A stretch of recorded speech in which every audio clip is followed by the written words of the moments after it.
La chaîne Salutations pour notre temps est heureuse de vous retrouver et par la grâce de Dieu, nous allons à nouveau étudier un thème, les trois périodes de la Babylone, la prostituée. C'est une étude qui se trouve dans Apocalypse, le chapitre 17. J'aimerais quand même vous saluer et je crois que vous allez bien, plus ou moins. Je sais que les temps sont durs, il faut tenir. C'est un thème qui se cadre par rapport à notre message, le message des trois anges, Apocalypse 17, Apocalypse 14, Apocalypse 17, Apocalypse 18, Apocalypse 19. Ce sont des chapitres que l'on doit bien connaître en dehors de l'évangile, bien entendu. L'évangile, c'est la base, hein, n'oubliez pas ça.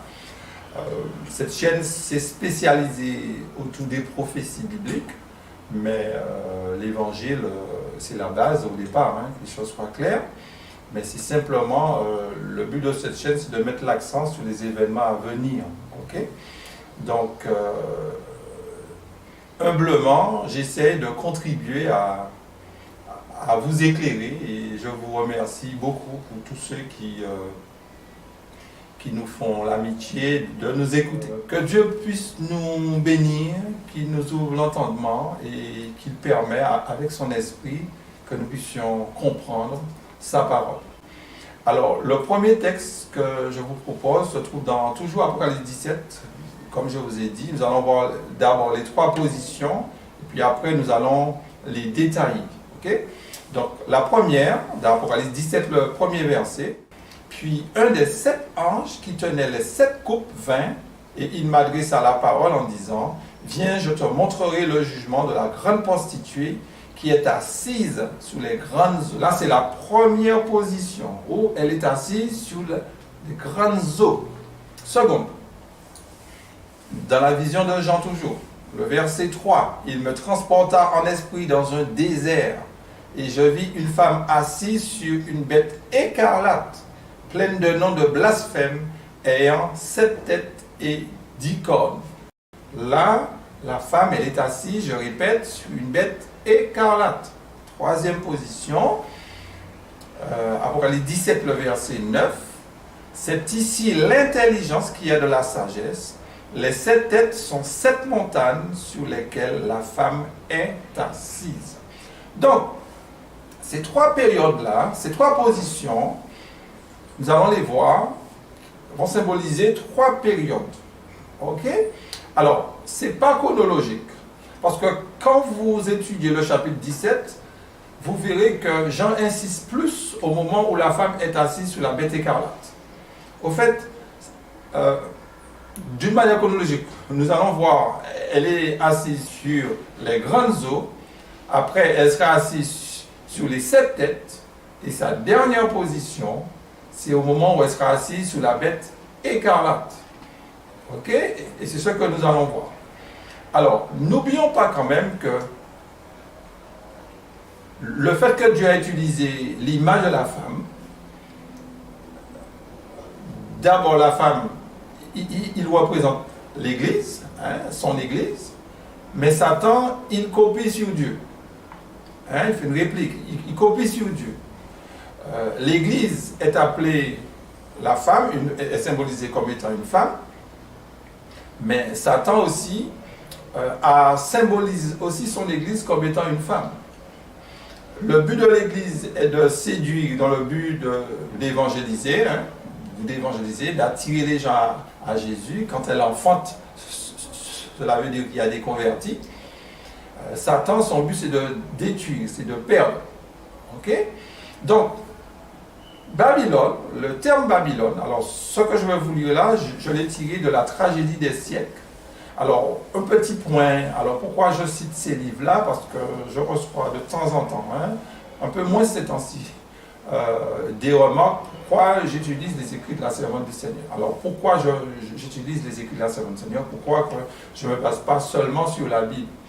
Alors, j'ai déjà répondu, peut-être individuellement, je tiens quand même à le dire, que les écrits de la servante du Seigneur, personnellement, j'ai fait beaucoup d'expériences avec. Moi, avant d'être à l'évangile, j'ai reçu l'évangile en 82. quand j'ai lu le livre Jésus-Christ, j'ai vu vraiment cet auteur était inspiré. Je me suis dit, ah non, cet auteur est inspiré. C'est après, quand j'ai pris un peu plus d'informations sur l'auteur, j'ai mieux compris. Quand vous lisez Jésus-Christ, quand vous lisez Paraboles vers Jésus, ces livres-là, mes amis, vous ne pouvez pas dire qu'elle a écrit quelque chose comme ça. Non, non, non, vous ne pouvez pas dire ça. Il suffit de lire. Il suffit de lire et expérimenter, ouvrir son cœur à Christ. Et si vous continuez à parler comme ça, je ne sais pas. Je ne sais pas. Là, je suis convaincu que c'est une sœur qui t'inspire. Donc, je ne mets pas ses écrits sur la Bible, puisque elle-même, elle dit qu'elle compare la Bible à une grande lumière et ses écrits à une petite lumière. Puisque dans la Bible, on trouve Moïse, on trouve Amos, on trouve jusqu'à Jean. Donc, ce sont toutes des petites lumières, mais quand vous mettez toutes ces petites lumières ensemble, ça devient une grande lumière. Donc, la Bible est une grande lumière. La servante du Seigneur, je ne donne pas plus d'importance que Paul, etc. Ok? Mais elle dit bien, si on a des difficultés à comprendre ses écrits, de retourner à la Bible. Elle sait ce qu'elle a vu, elle sait ce qu'elle dit, mais nous, peut-être qu'on ne peut pas toujours cerner pourquoi elle a écrit ça, etc. Alors, cette longue parenthèse, qui est assez longue, je reconnais. Tragédie des siècles, page 411. Le terme Babylone dérive du mot Babel qui signifie confusion. Elle est employée dans l'Apocalypse pour désigner les différentes formes d'une religion fausse ou apostate. Donc, c'est clair, Babylone, il y a cette association d'erreur et de vérité. Donc, Babylone est un système. Babylone n'est pas une église, on peut aller dedans comme ça, mais Babylone est un système. C'est un système impur. Et vous verrez que dans l'Apocalypse, le chapitre 17, là maintenant nous allons analyser la première position de cette femme-là. Au moment où elle est assise sur les eaux, nous allons analyser, nous allons essayer de savoir qu'est-ce que cela veut dire. Alors nous allons lire les 6 premiers versets, nous allons le verset 1 à 2 ainsi que le verset 6. Alors sur votre temps, vous allez tout lire. Puis un des 7 anges qui tenait les 7 coupes vint et il m'adressa la parole en disant: Viens, je te montrerai le jugement de la grande prostituée qui est assise sur les grandes eaux. C'est avec elle que les rois de la terre se sont livrés à l'impudicité et de son vin de son impudicité et que les habitants de la terre se sont enivrés. Et je vis cette femme ivre du sang des saints et du sang des témoins de Jésus. Et en la voyant, je fus saisi d'un grand étonnement. Ici, vous avez une femme qui est assise sur les eaux. Grandes eaux. Qu'est-ce que cela veut dire? Une femme assise sur les grandes eaux. Apocalypse 17, verset 15. Puis il me dit, les eaux que tu as vues, sur lesquelles la prostituée est assise, ce sont des peuples, des foules, des nations et des langues. Vous avez déjà compris, même avant de vous donner la référence pour beaucoup d'entre vous, la femme assise sur les eaux. Ce qui veut dire que cette femme existe depuis que les foules existent, depuis que l'homme existe, depuis que les nations existent. Donc cette femme-là, c'est pour cela qu'on a l'adjectif, elle est grande. Elle est grande. Donc cette femme-là n'a pas apparu depuis l'ère chrétienne. Cette femme-là, elle a apparu depuis nos premiers parents. Et c'est ce que nous allons voir. Elle est grande, donc elle est là. Ce système-là, cette association de confusion, erreur et de vérité existe depuis le début. Ok? Et cette femme-là, elle est criminelle parce qu'on a trouvé chez elle le sang des martyrs. D'Apocalypse 18, on va changer de chapitre. Le verset 24, il est dit, parce qu'on a trouvé chez elle le sang des prophètes et des saints et de tous ceux qui ont été égorgés sur la terre. Donc notez que cette femme-là, on a trouvé chez elle quoi? Le sang des prophètes.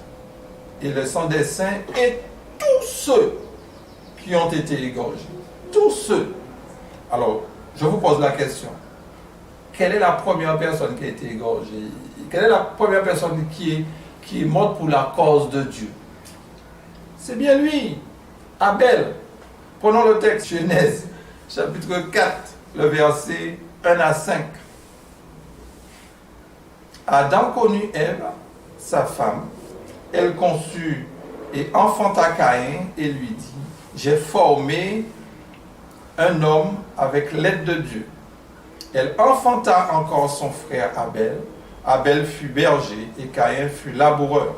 Au bout de quelque temps, Caïn fit à l'Éternel une offrande des fruits de la terre. Et Abel de son côté en fit des premiers-nés de son troupeau et de leur graisse. L'Éternel porta un regard favorable sur Abel et sur son offrande. Mais il ne porte pas un regard favorable sur Caïn et sur son offrande. Caïn fut très irrité et son visage fut abattu. Deux frères qui offrent une offrande à Dieu, qui rendent un culte à Dieu. Ils ont le même Dieu, ils ont la même croyance, mais l'offrande diffère. Alors, où se trouve cette femme-là? Où se trouve Babylone? Nous allons voir. Babylone se trouve dans l'esprit de Caïn, dans les œuvres de Caïn. Caïn, qu'est-ce qu'il va faire? Il va offrir une offrande. À qui? À Dieu. Donc, c'est bien d'offrir une offrande à Dieu. Mais où est l'erreur? L'erreur vient de l'offrande. Il aurait dû faire comme son frère, offrir un animal. Sans effusion de sang, il n'y a pas de sacrifice.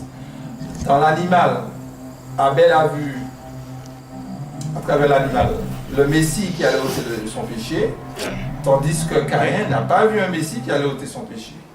Caïn est venu avec sa propre justice. Donc, Caïn, voyant Dieu porter un regard favorable sur son frère, sur l'offrande de son frère, qu'est-ce qu'il a fait? Il a tué son frère.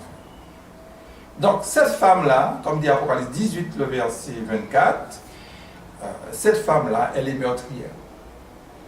Donc, le but de Babylone, mes amis, c'est de nous tuer. N'oublions pas cette association. Alors, il faut qu'on fasse une différence entre Babylone et l'Égypte.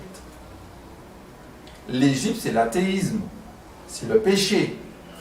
Babylone, c'est toujours le péché, mais Babylone, quand on parle de Babylone, ça a un rapport avec la religion, contrairement avec l'Égypte. L'Égypte, c'est l'athéisme, je répète.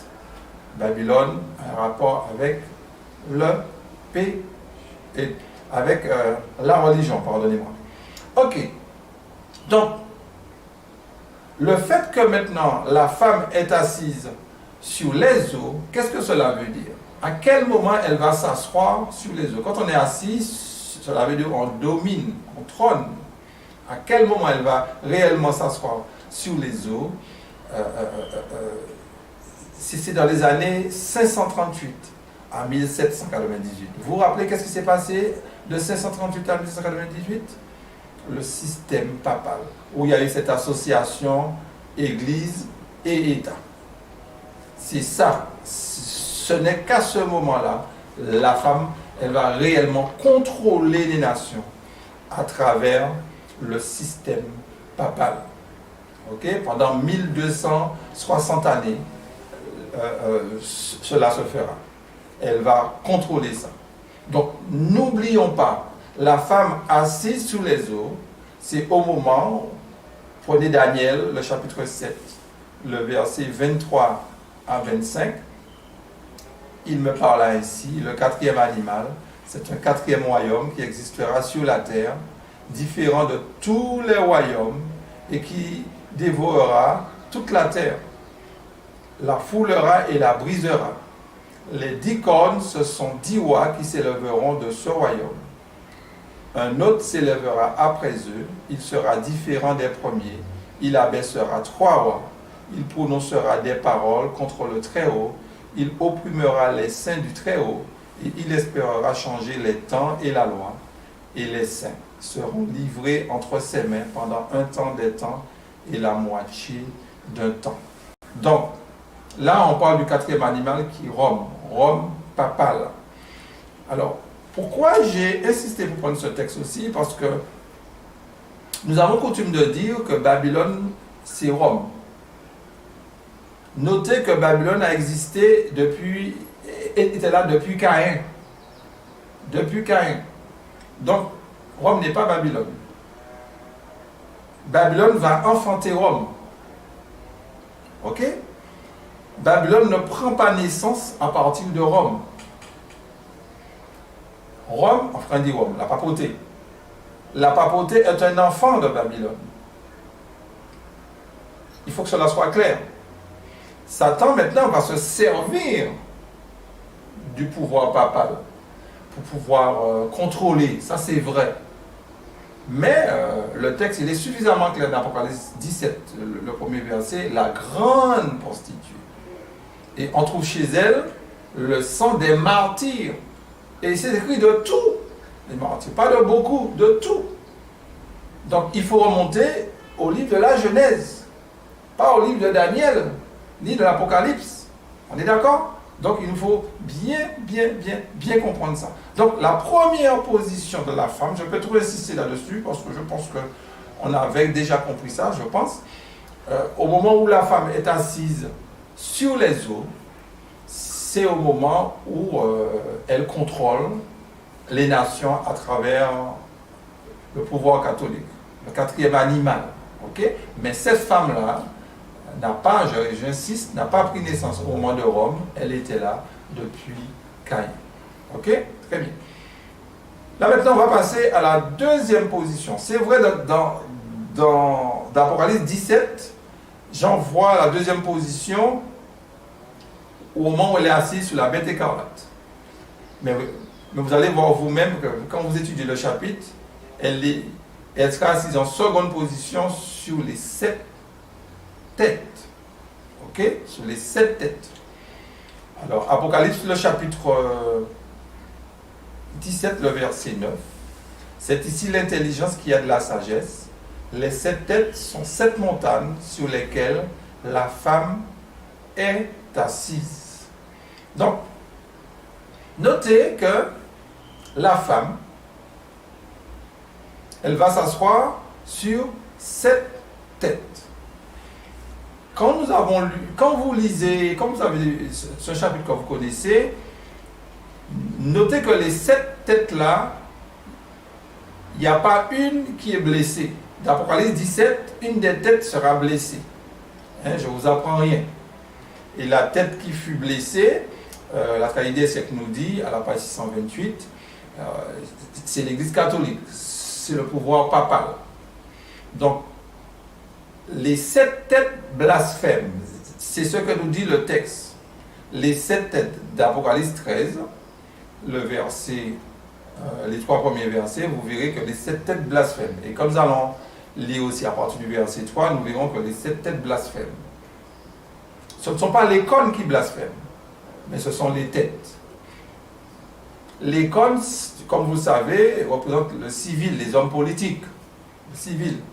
Tandis que une tête qui blasphème, qui peut blasphémer si ce n'est qu'une religion? Les religieux qui peuvent blasphémer. Un homme politique ne blasphème pas.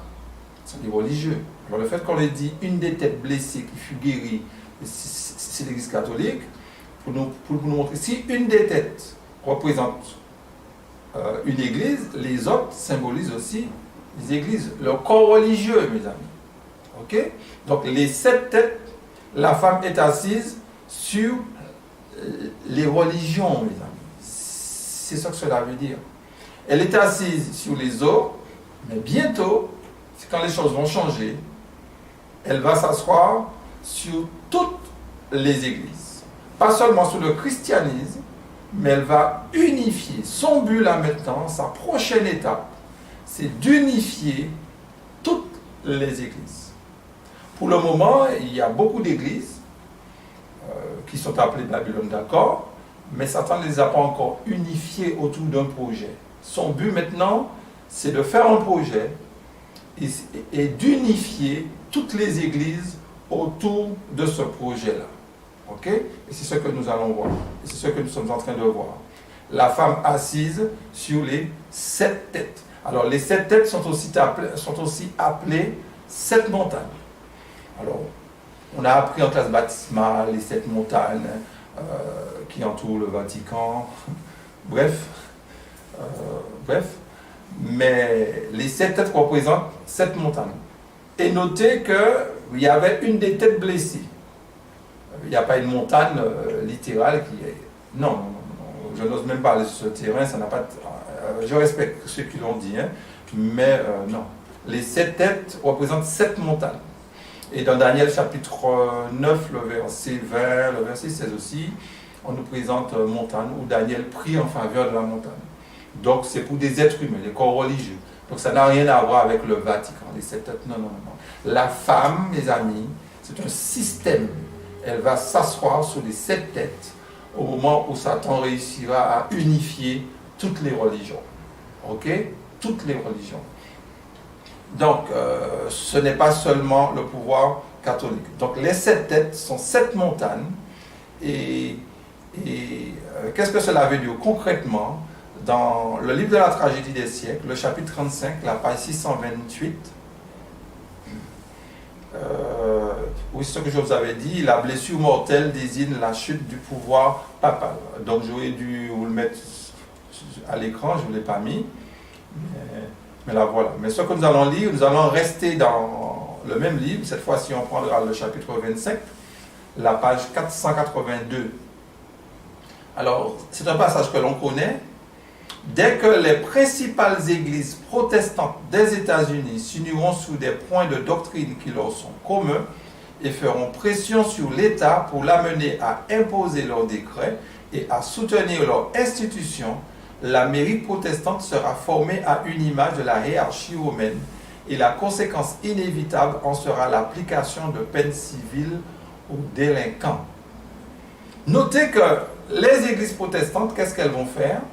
Elles vont se donner la main, elles vont se mettre d'accord sur un point de doctrine et elles vont faire pression sur l'État américain. Et l'État américain, c'est l'État qui peut le faire, c'est le Parlement. Le Parlement va légiférer parce que les églises ne peuvent pas légiférer. Ok? Donc, remarquez, il y a un projet là.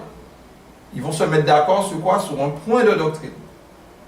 Et puisqu'ils ne peuvent pas l'appliquer, ils vont se référer aux hommes de loi. Et l'Amérique. Donc l'image de la bête, mes amis, partira où? Des États-Unis. L'image de la bête ne va pas partir de l'Europe, ne va pas partir d'Europe. Non, non, non, non. Partira des États-Unis. Rome jouera un rôle, on verra plus tard. Mais l'image de la bête partira d'abord du protestantisme. Et comme je vous dis souvent, si on avait compris le message des 3 anges, jamais on se serait mis dans la fédération protestante. Parce que les protestants seront nos pires ennemis demain, les amis. Même s'ils sont en train de nous sourire, ils seront nos pires ennemis. Je ne suis pas en train de dire c'est Satan, les protestants. Hein. Dieu a des enfants dans les autres dénominations. Il n'y a pas de souci. Je parle de l'institution, tout cela. Non, non, non. On ne doit pas pactiser avec ces gens-là, faire de messe avec ces gens-là, mes amis. Donc, à quel moment la femme, elle sera assise sur les 7 têtes, les 7 montagnes, sur le corps religieux? Ça partira d'abord du protestantisme, et puis après, quand ça sera légiféré, ça formera une forme de ligue, où il y aura aussi le spiritisme, il y aura aussi les autres religions. Il y aura aussi les autres religions. Mes amis, l'image de la bête sera économique, certes, mais il faut que les religions adhèrent. Quand l'Amérique va proposer ça au monde, elle va aussi parler aux religions. Ça partira d'abord du protestantisme. Après, le protestantisme apostat. Après, va s'associer aux autres religions, au catholicisme, au spiritisme. Ce n'est qu'à ce moment-là qu'on pourra parler la femme assise sur les 7 têtes.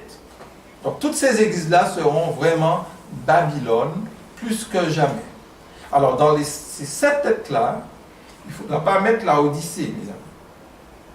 Il faudra, quand on dit 7, ça veut dire complet, sauf l'Église de Dieu. Parce que l'Église de Dieu ne sera jamais appelée Babylone. L'Église de Dieu ne sera jamais appelée Babylone. Même si vous allez me dire, mais Franck, observe, ils sont observateurs dans l'œcuménisme, tout ça. Oui, mais l'Église n'est pas encore Babylone. Elle n'est pas encore Babylone. Parce que Dieu a encore ses enfants. Dieu va la purifier. Et c'est Dieu qui va ôter l'ivraie. Donc l'Église restera l'Église. Le message des trois anges, c'est l'Église de Dieu, mes amis. Disséminée partout dans le monde. Ok? Donc l'Église ne sera jamais appelée Babylone. Quand vous prenez la parabole des 10 vierges, il y a des folles, mais elles sont toutes vierges. Il ne faut pas oublier ça. Elles sont toutes vierges. Pourquoi sont-elles vierges alors qu'elles sont folles? Elles sont vierges à cause de la pureté de leur foi. Ils souscrivent à une doctrine. Ok? Et dans la doctrine, il n'y a pas d'erreur. L'homme peut donner de fausses interprétations au message des trois anges. Mais le message des trois anges, c'est un message envoyé de Dieu. Donc l'Église ne sera jamais appelée Babylone. Donc avant que l'Église ne tombe, n'arrive trop bas, Dieu va la purifier, mes amis. Et c'est pour cela que notre Église n'est pas Babylone. Quelle que soit la situation, quelle que soit la condition, ce que vous entendez, n'abandonnez pas votre assemblée, mes amis. Réunissez-vous, quel que soit où vont les frères, réunissez-vous. Même si c'est sous Zoom, l'église est fermée pour des raisons, je ne sais pas, ils sont en nature, peu importe où vous êtes, réunissez-vous dans le cadre du message des trois anges, réunissez-vous.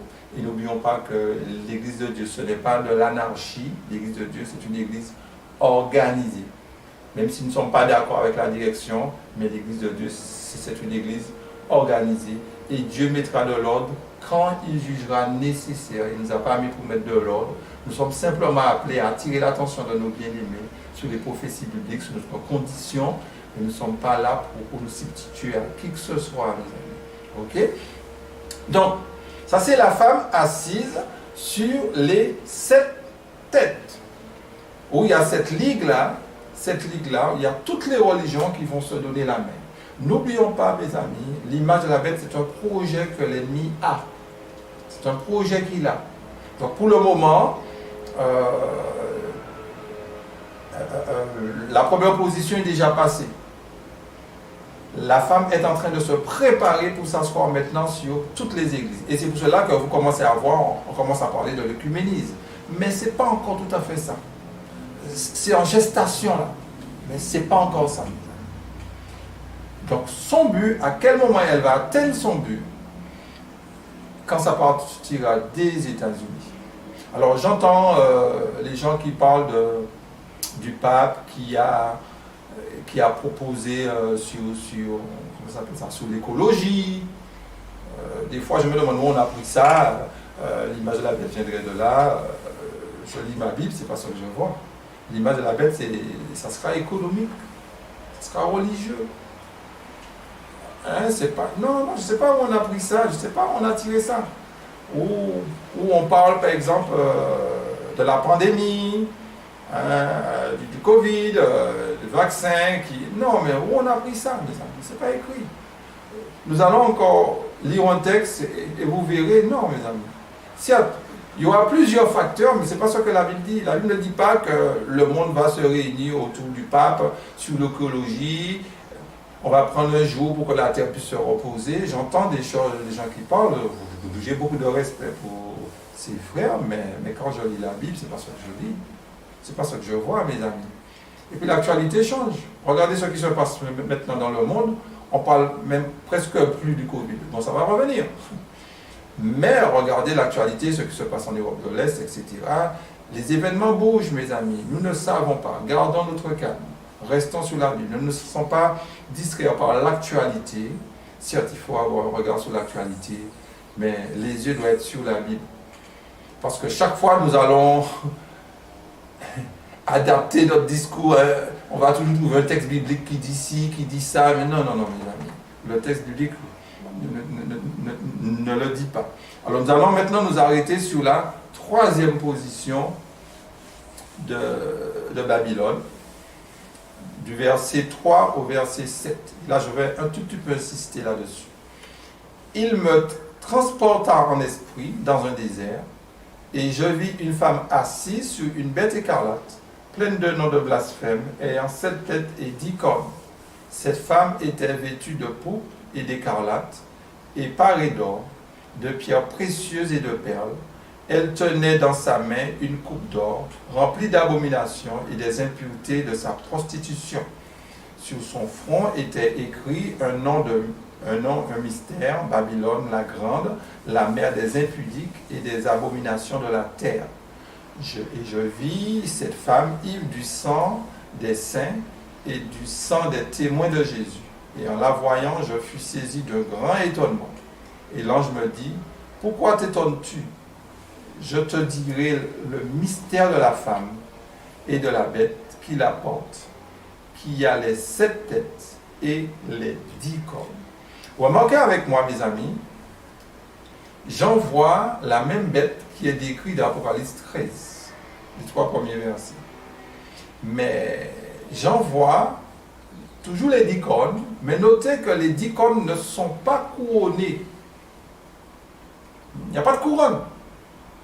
Ce qui veut dire que c'est 2 périodes différentes. 2 périodes différentes. Alors, la période couronnée, c'est la période des républiques. Avec des républiques, chaque nation est dirigée par sa propre constitution. Mais la période où il n'y a pas de couronne, c'est simplement la terre est sous dictature. Il y a un seul gouvernement, il y a un seul gouvernement, je ne dirais pas gouvernement, mais il y a un seul ordre mondial. C'est le nouvel ordre mondial, c'est là. Toutes les nations vont donner leur puissance à ce mouvement-là. C'est ça. Tandis que dans Apocalypse 13, je me répète, les cornes sont couronnées. Mais ici, dans Apocalypse 17, les cornes ne sont pas couronnées. Donc la terre, la mesdames, les nations vont donner leur pouvoir à la bête, vont donner leur pouvoir à Babylone, à cette association Église et État. Tout le monde sera d'accord, y compris le communisme. Quelle que soit la doctrine politique, tous vont fédérer, mes amis, autour de ce projet, autour de cette idée-là, cette nouvelle ordre mondial qui fera l'unanimité. Donc il y aura cette association Église, je répète, et État. Et une autre fois, je mettrai l'accent encore sur les cornes, parce que je ne vais pas trop m'avancer sur les 10 cornes aujourd'hui, parce qu'il y aurait beaucoup à dire. Qui sont-elles? Parce que à ce moment-là, la physionomie que vous avez là, nous avons l'hégémonie américaine en ce moment dans le monde, etc., etc. L'Amérique, la première puissance du monde, mais l'Amérique ne restera pas toujours la première puissance du monde. L'Amérique, à un moment donné, quand elle va faire sortir la loi du dimanche, à ce moment-là, Dieu ne pourra plus bénir l'Amérique comme Dieu bénit en ce moment les États-Unis. L'Amérique a une constitution, la liberté entre guillemets, où c'est une nation qui bénit, parce que c'est dans ce pays-là que se trouvent tous les quartiers généraux des églises protestantes. Ok? Dieu a béni, c'est cette église, c'est cette nation-là qui a recueilli tous les exilés, tous ceux qui étaient persécutés en Europe. Donc Dieu a béni ce pays. Mais ce pays commence à faire sa loi un peu partout. Je ne suis pas anti-américain, rassurez-vous, j'aime beaucoup l'Amérique. Mais c'est simplement pour dire que Dieu, à un moment donné, va juger les États-Unis d'Amérique. Pas plus les États-Unis que les autres, hein, mais nous parlons des États-Unis. Parce que l'image de la bête viendra d'abord des États-Unis. Et s'il y a un pays où l'image de la bête ne devait pas venir, c'est les États-Unis. C'est parce que les États-Unis, par rapport à sa constitution, avaient rejeté ce qui se passait en Europe. Mais Satan va réussir à faire avaler à nouveau ce que les Européens avaient rejeté, hein, quand ils ont fait la constitution américaine des années 1777, si ma mémoire est bonne. Malheureusement, les États-Unis vont abroger leur constitution. Ils vont mettre cette dictature. Et comme je vous dis toujours, très souvent dans les vidéos, la démocratie, son temps est compté, mes amis. Son temps est compté. Il faut entendre ça, mes amis. On donne des leçons de démocratie à qui veut l'entendre, mais la démocratie va à un moment donné disparaître. On sera sous une autre forme. Sous une autre forme. On ne sera plus dans cette république-là, mes amis. Donc, notez encore une fois que la femme, elle est assise sur la bête écarlate. Notez comment cette femme, elle a des choses très onéreuses sur elle. Elle trinque, elle a du vin. Hein. Le vin, c'est sa force doctrine. Elle va réussir à faire passer dans les églises et dans les nations. Donc cette femme-là, c'est au moment où elle sera assise sur la bête écarlate, c'est à ce moment-là qu'elle sera jugée, mes amis. C'est à ce moment-là qu'elle sera jugée. Elle ne sera pas jugée au moment où elle est assise sur les 7 têtes.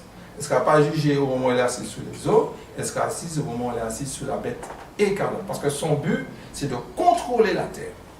Et quand elle contrôle la terre, elle contrôle tout le monde. Elle contrôle les églises, elle contrôle tout. Ce sera au moment de l'image de la bête, mes amis.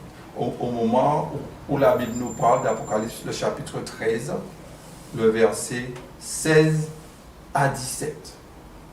Elle fit que tous, petits et grands, riches et pauvres, libres et esclaves, reçoivent une marque sous leur main droite ou sous leur front, et que personne ne puisse acheter ni vendre sans avoir la marque et le nom de la bête ou le nom de son nom.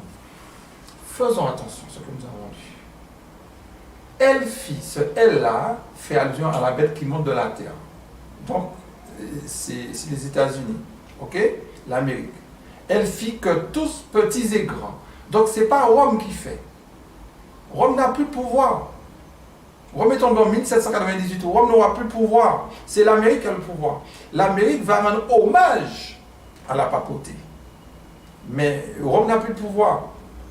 Et toutes les classes de société vont faire partie dedans. Et notez, on ne pourra ni acheter ni vendre. Ce qui veut dire que c'est l'économie. C'est l'économie, ce n'est pas l'écologie, c'est l'économie, mes amis. Et j'ai entendu dernièrement, je ne sais pas sur quelle chaîne continue, on disait maintenant on ne va plus penser par rapport à la guerre. Hein? On disait on ne pense plus à la fin du mois, mais on pense à la fin du monde. Parce que pendant les Gilets jaunes, on disait on ne pense plus à la fin du monde, mais on pense à la fin du mois. Mais pour nous montrer que les événements changent beaucoup. Donc, Satan va endetter les nations, va faire une crise, non pas sanitaire, mais une crise économique. C'est ce que dit la Bible. On ne pourra n'y acheter. Donc Satan va proposer un système économique qui va séduire. Quel que soit le système, mes amis, capitaliste, communiste, et centriste, quel que soit, tous les pays vont s'effondrer économiquement, mes amis. Tous les pays vont s'effondrer. Alors, nous sommes en train de le vivre. Alors, je ne sais pas si c'est ce... Mais manifestement, ça fait 2 ans, les économistes sont en train de fondre. Ce qu'on a connu dans les années 30 va revenir. Ce qu'on a connu en 2008 va revenir. C'est encore pire. Je ne suis pas en train de nous faire peur, mais c'est biblique. Et Satan va venir avec une solution, mais à travers les États-Unis. Et cette solution-là va plaire à tout le monde. Je tiens à vous dire, mes amis, suivez les informations, non pas vous faire peur, mais suivez les informations, vous allez voir comment on est en train de perdre. Et tout ça va créer des conflits sociaux. Et qui dit conflits sociaux veut dire violence. Violence. Donc le temps est arrivé, mes amis. Et c'est pour cela, à travers ce conflit social-là, l'image de la bête, Dieu va se servir de son Église pour se faire connaître. Donc l'image de la bête ne doit pas nous faire peur. Loin de moi l'idée, si c'est ce que vous dites, vous faites peur, mon frère, non. Loin de moi. C'est à travers cet événement, le message des 3 anges sera prêché. N'oublions pas ça. C'est à travers le message des 3 anges, ce message sera prêché. Et je tiens à nous dire, mes amis, c'est pour cela qu'on ne doit pas critiquer le gouvernement, parler de Macron, parler de Bolsonaro, parler de Johnson, parler de Biden, etc. Ne parlons pas de ces gens-là. Laissons ces gens-là faire leur politique. Parlons de la politique de Dieu. Nous n'avons rien avec les syndicats, nous n'avons rien à voir avec ces gens-là. C'est vrai, défendre de bonnes causes, on peut appuyer ce qui est bon, et que les choses soient claires, parce qu'il y a de la misère. Je pense que c'est Dieu qui a permis qu'il y ait le syndicalisme. Peut-être qu'il faut revoir les formes, on ne va pas entrer dans ça, ce n'est pas le but de la chaîne d'ailleurs. Mais n'entrons pas dans ces choses-là. Notre politique, c'est la politique de Dieu. Ok? C'est ça. Donc, dans Apocalypse 18, le verset 4, alors c'est pour renforcer ce que je vous disais, le message de l'Église. C'est quoi son message? Apocalypse 18, le verset 4. Sortez du milieu d'elle, mon peuple, afin que vous ne participiez point à ses péchés et que vous n'ayez point part à ses fléaux. Donc maintenant, c'est difficile de faire des messes, de faire de l'œcuménisme et puis pour dire aux gens de sortir de Babylone. On est en contradiction. C'est pour cela que quand Apocalypse 18 sera vraiment, je dis bien vraiment d'actualité, l'Église, il n'y aura plus d'ivraie dedans. Il n'y aura plus d'ivraie. Là, on sera crédible quand on va dire aux gens, sortez de Babylone. Sortez du péché de Babylone. Là, on sera crédible. Ça sera au moment du grand cri. Donc, il faut de cette crise, mes amis. Oui, nous attendons le retour de Jésus. Jésus reviendra, il n'y a pas de doute. Mais avant que Jésus ne revienne, nous allons traverser une crise. Il faut que l'homme puisse voir qu'il a fait fausse route. Ce n'est pas Dieu qui veut qui fait exprès, non. C'est notre péché, mes amis. C'est nos contradictions. Nous voulons faire les choses avec notre force. Il faut que l'homme puisse voir qu'il a fait fausse route. Donc, l'économie va fondre, mes amis. L'économie va fondre. Quand nous voulons, c'est une question de temps. Je ne sais pas quand, je ne suis pas prophète. C'est une question de temps. Mais, quand Satan va proposer cela, à travers les États-Unis, qu'est-ce qui va se passer? Dieu se servira de nous pour pouvoir éclairer la terre de sa gloire, pour apporter l'évangile éternel.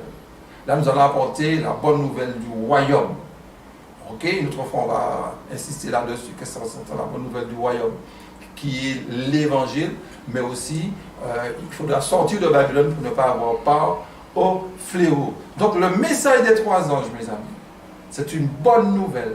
Dieu se servira de nous pour proclamer la bonne nouvelle dans ce temps de crise. Même s'il y aura la persécution, le peuple de Dieu ne va pas fuir. Il y a certains passages, je répète, où l'on voit le peuple de Dieu qui fuit, mais ce n'est pas au moment de l'image de la bête. Et comme je dis, il y a des personnes qui achètent des terrains pour fuir la persécution ou pour fuir je ne sais quoi, mais n'oublions pas, mes amis, s'il est vrai qu'on doit habiter dans les campagnes, ce n'est pas pour fuir la persécution.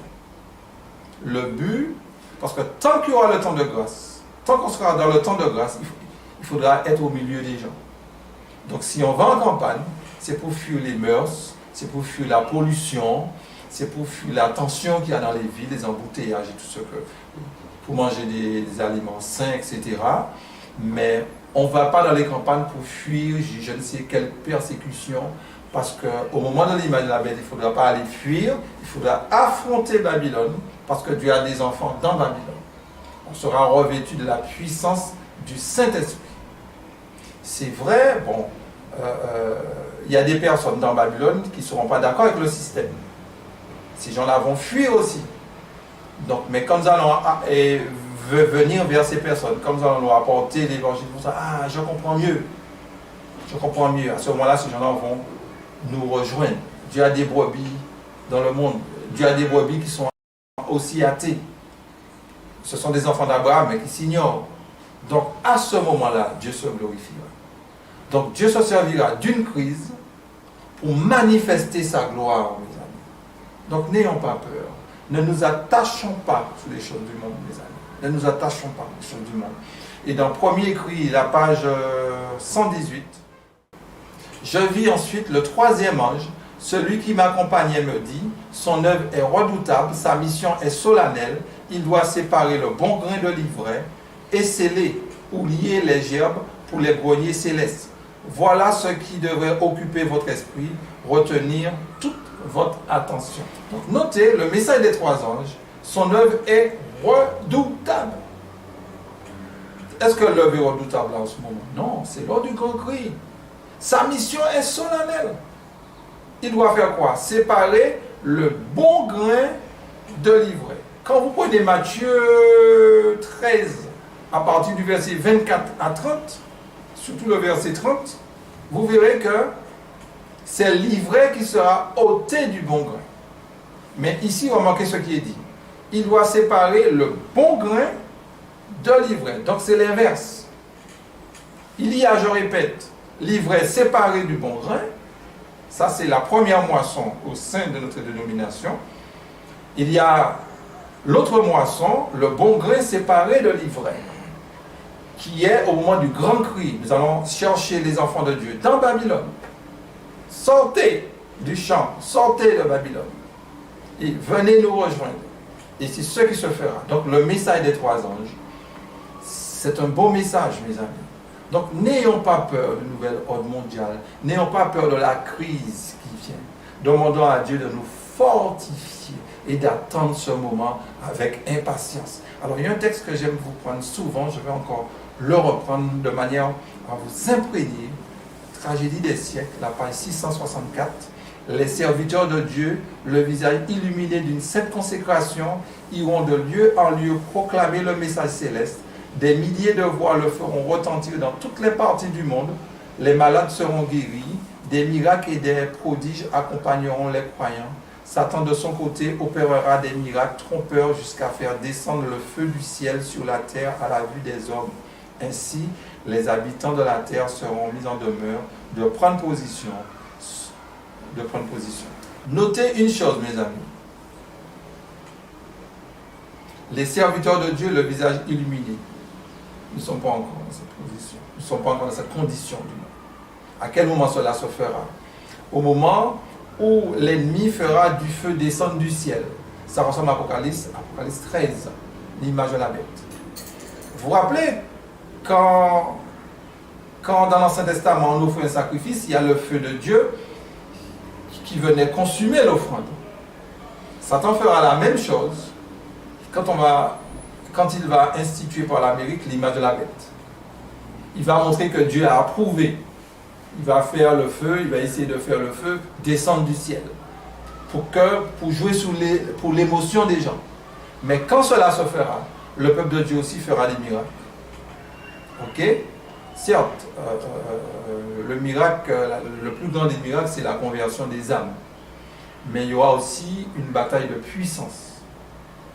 Le grand cri, mes amis, ce n'est pas seulement la prédication de l'évangile, mais l'évangile est une puissance. Et Satan mettra aussi toute sa puissance. Donc Dieu va nous équiper de sa puissance aussi, pour nous permettre de prêcher l'évangile aux quatre coins de la terre. N'oublions pas qu'on ne pourra ni acheter ni vendre. Donc Dieu va nous véhiculer. Vous vous rappelez comment il véhiculait Philippe? On pourra parler en langue. Une langue intelligible. Une langue humaine. Ok? On pourra parler au chinois. On pourra parler au vietnamien. On pourra parler un peu à toutes les langues, dans toutes les langues. Lors du grand cri, mes amis. Pendant que la terre. Mais ce qu'il faut savoir, quand cela se fera, le grand cri sera prêché. Quand le grand cri sera terminé, je dis bien terminé, regardez qu'est-ce qui va se passer. Apocalypse 18, on va commencer la conclusion. Apocalypse 18, du verset 4 à 8.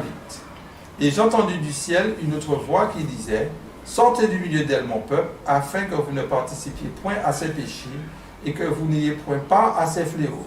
Car ses péchés se sont accumulés jusqu'au ciel et Dieu s'est souvenu de ses iniquités. Payez-la comme elle a payé et rendez-lui au double selon ses œuvres.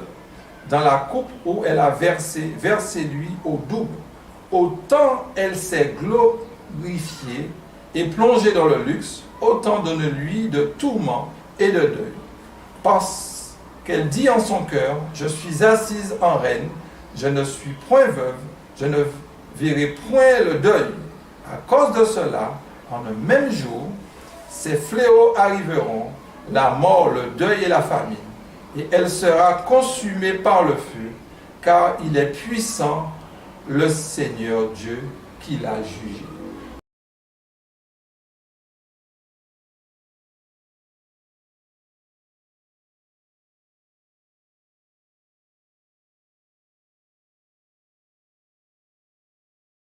Le jugement de Babylone, c'est un feu. Ouais. Qu'est-ce que cela veut dire? Babylone ne sera pas brûlée après les 1000 ans. Là, nous ne sommes pas après les 1000 ans. Le feu qu'il est parlé là, c'est pour montrer sera détruit. Qui veut dire les nations vont rejeter ce système à un moment donné. Les rois de la terre vont rejeter ce système. Qui veut dire que l'image de la bête va marcher un moment. Un moment. Mais l'image de la bête ne durera pas longtemps, mes amis. Parce qu'au fait, pourquoi Satan va proposer au monde un système économique? Voilà la solution. Réfléchissez. Pourquoi il va faire ça? Parce qu'il connaît les prophéties. Satan ne connaît pas la prophétie tant que la prophétie n'est pas encore révélée. Mais quand la prophétie est révélée, il est là dans les réunions, il écoute. De manière à savoir comment empêcher aux enfants de Dieu d'être sauvés. Mais quand il va proposer ça, quel est son but? Son but, c'est d'empêcher aux enfants de Dieu de sortir de Babylone.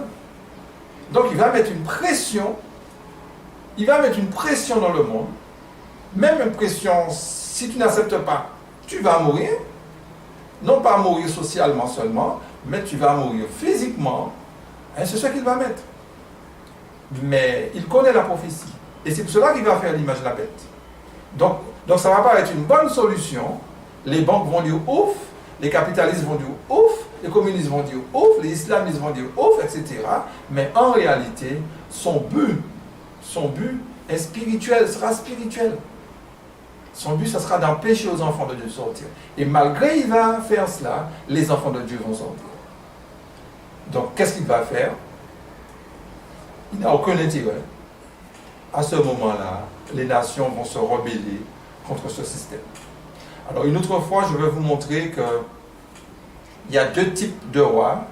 Il y a des rois qui vont pleurer parce que ce système ne va plus marcher.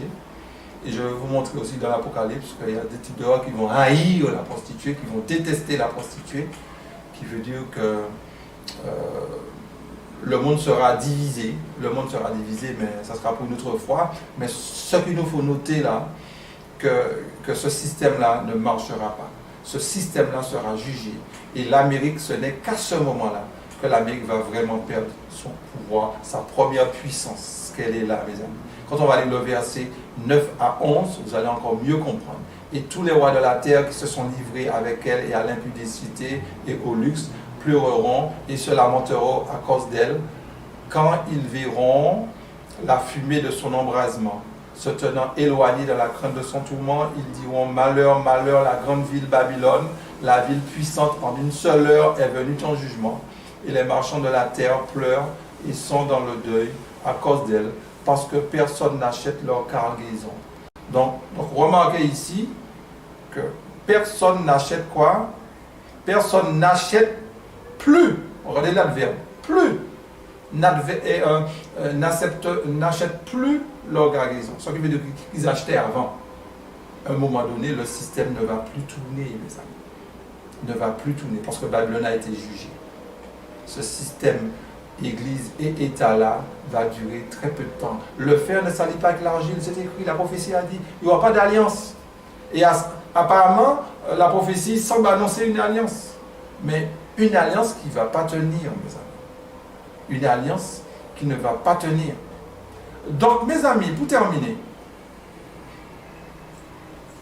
la femme, Babylone, elle s'est déjà assise sur les nations, de 538 à 1798.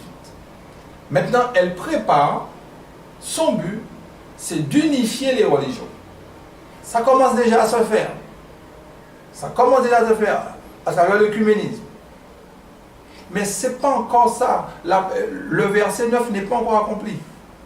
Ce n'est pas encore ça. Mais Dieu ne permettra pas que son Église soit dedans. C'est pour cela qu'il va la purifier. Ce serait l'objet d'une autre causerie. Il va la purifier. Mais quand elle va s'asseoir, la femme va s'asseoir sur les 7 têtes, cela va sous-entendre qu'il a réussi à faire une fédération de toutes les églises. Hein? Il y aura cette association de christianisme, papauté, spiritisme, et à ce moment-là, la terre pourra, les religions pourront plus facilement influencer leurs membres, et la femme, elle sera assise sur la bête écarlate.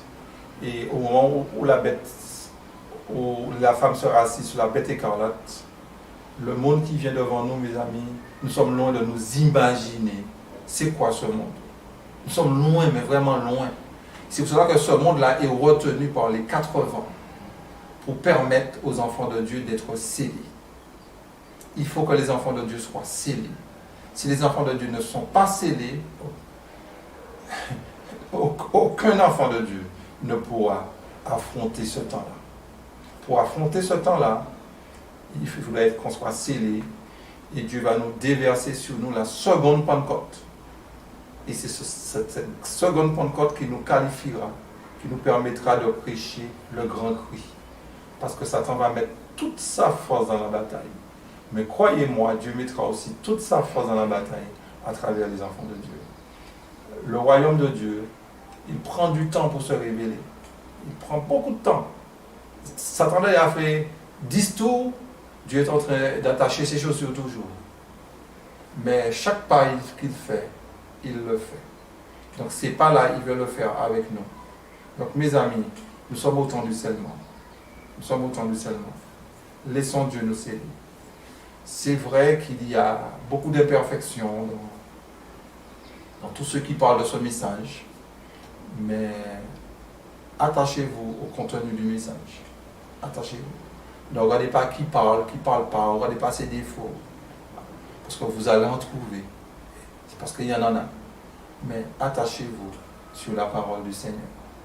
Faites partie de ce mouvement des 3 anges qui éclairera la terre de sa gloire. Faites tout, mes amis, parce que Dieu a besoin de nous. Le temps est venu, métro, boulot, dodo. Vous n'êtes pas fatigué de ça? Mais moi, je suis fatigué de ça.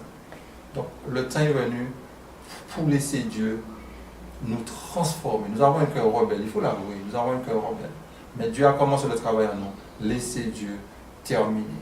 Donc, mes frères et sœurs, prenons du temps, réécoutez encore ce message. Ne classez pas ce message, réécoutez. Et puis je suis à votre disposition à répondre à vos nombreuses questions. Je vous salue tous, que Dieu nous bénisse tous, et puis je vous donne rendez-vous pour une autre fois. Amen.